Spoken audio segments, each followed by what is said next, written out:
Good afternoon. I'm going to get right to the point.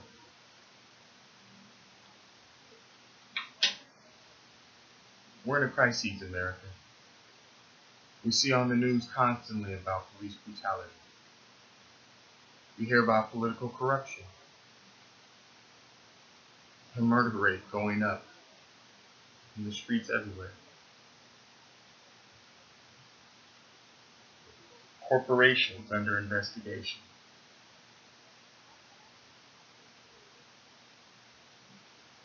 When God asked me to move into a trap set for me, He asked me to stand in the gap, tell the truth, be myself, and keep the faith. You do the rest. Once you know the truth, you're accountable to it. He also promised me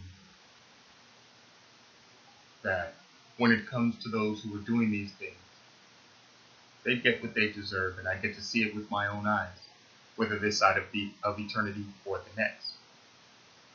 The reality on that one, everybody will. Think about it. When God is infinite, with an infinite exponent, He can give His infinite self to one person and still be infinite. So He can give His infinite self to everybody who has a personal relationship with Him and still have His entire self.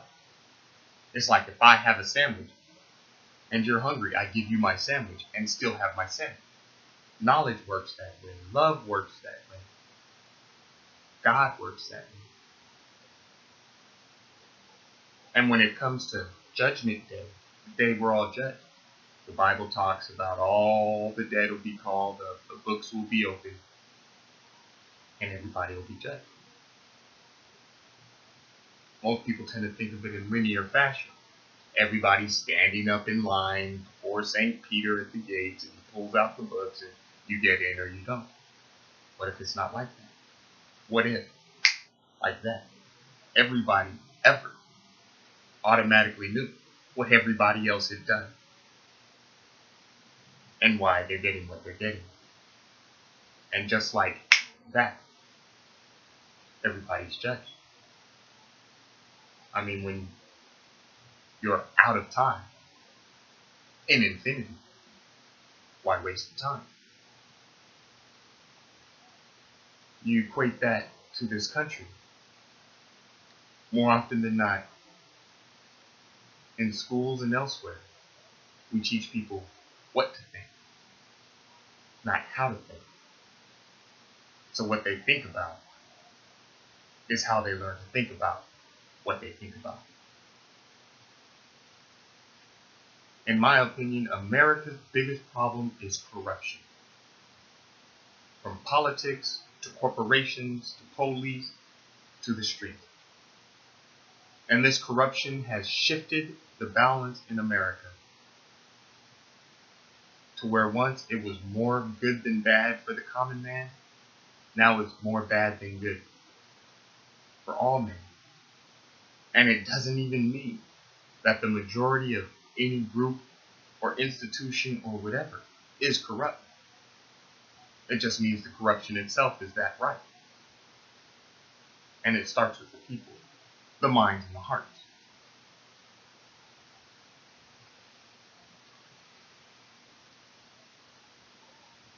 How do we fix corruption in this country?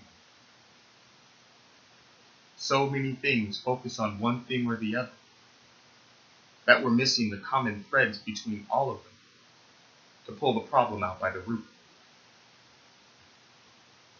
and get our country back. We're in a crisis. And either we pull together and pull out of it, or we tear ourselves apart and crumble. It's up to us, America. This is my own personal analysis, my own conclusions. It's not a prophecy, it's not a prediction. It's just a reality, a plausible reality based upon my experiences and observations. take it with a grain of salt or a glass of wine. Either it ain't going to change the flavor of your life, or it's a hard pill to swallow. May the blessings of the Lord be upon you in Jesus' name. I love you, good family.